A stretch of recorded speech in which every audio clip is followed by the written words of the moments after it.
Let's recap and put down some markers as we pick our way through Ecclesiastes. The Jews read Ecclesiastes at the annual Feast of Tabernacles, their joyful festival of harvest. And a verse such as chapter 2, verse 24 and 25 fit the occasion well.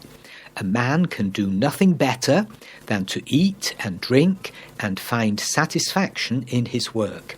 This too, I see, is from the hand of God, for without him who can eat or find enjoyment?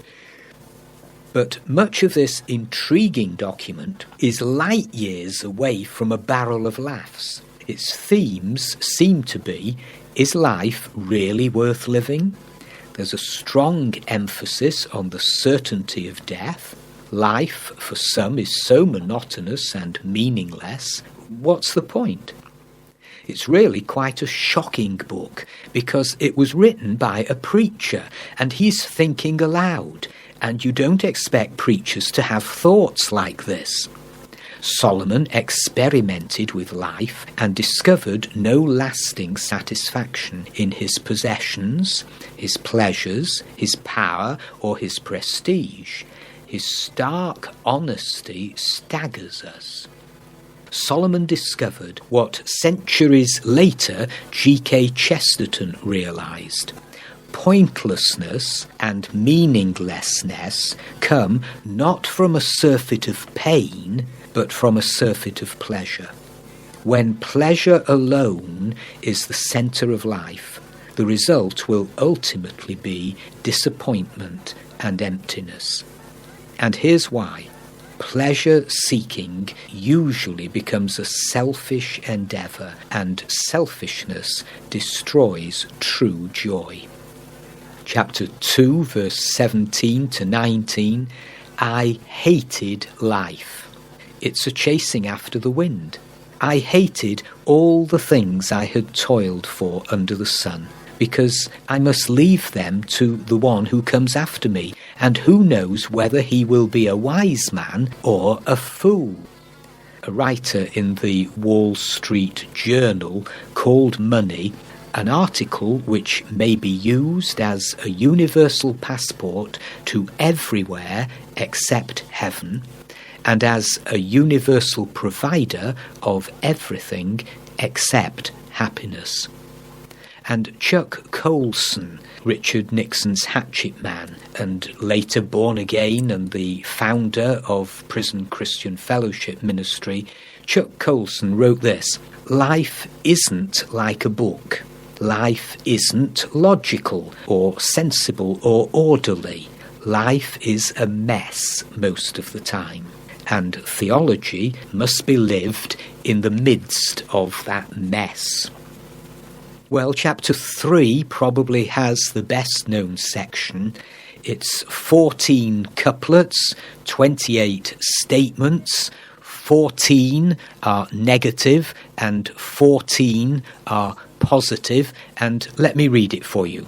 There is a time for everything and a season for every activity under heaven, a time to be born and a time to die, a time to plant and a time to uproot, a time to kill and a time to heal, a time to tear down and a time to build, a time to weep and a time to laugh, a time to mourn and a time to dance, a time to scatter stones and a time to gather them, a time to embrace and a time to refrain, a time to search and a time to give up, a time to keep and a time to throw away, a time to tear and a time to mend, a time to be silent and a time to speak, a time to love and a time to hate, a time for war and a time for peace. In verse 5 there, when it says there is a time to scatter stones and a time to gather them, I read an interesting commentary which said this: tour guides in Israel will tell you God gave stones to an angel and told him to distribute them across the world, and he tripped right over Palestine. It is a rocky land. Farmers must clear fields before they can plough and plant, and the way to hurt an enemy would be by filling up his field with stones. People would gather stones to build walls and houses. Chapter 3, verse 11, famous verse, "He has made everything beautiful in its time. He has also set eternity in the hearts of men, yet they cannot fathom what God has done from beginning to end." God's program is mysterious. It's not that our most important work is meaningless. Rather, it is that our most trivial movements are significant.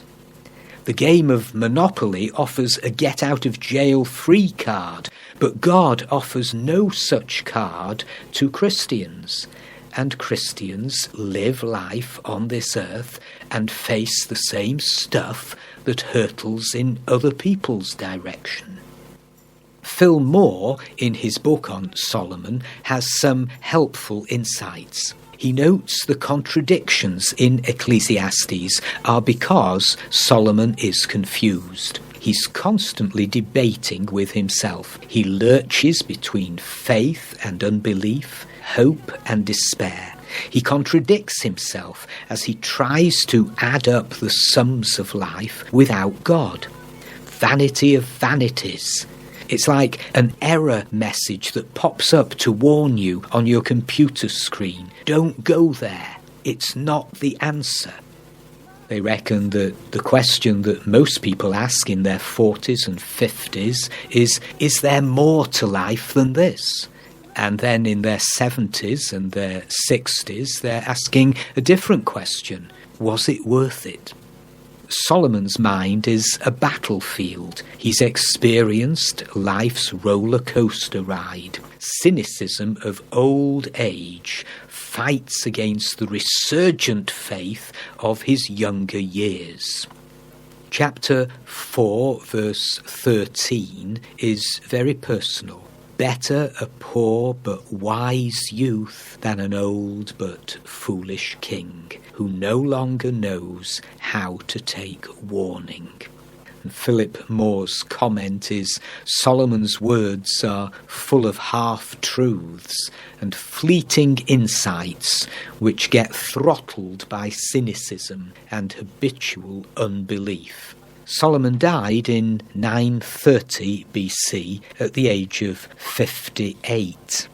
Solomon has stated some self-evident truths in chapter 4, verses 9 to 12.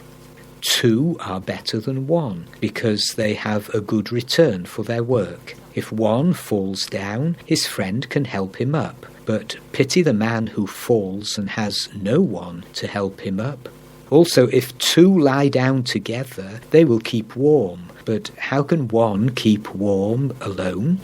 Though one may be overpowered, 2 can defend themselves. A cord of 3 strands is not quickly broken. He's been saying that 2 are better than 1 for working, for walking, for warmth, and for watch care. Even the Lone Ranger had Tonto. Ecclesiastes chapter 5, verse 10. Whoever loves money never has money enough. Whoever loves wealth is never satisfied with his income. This too is meaningless.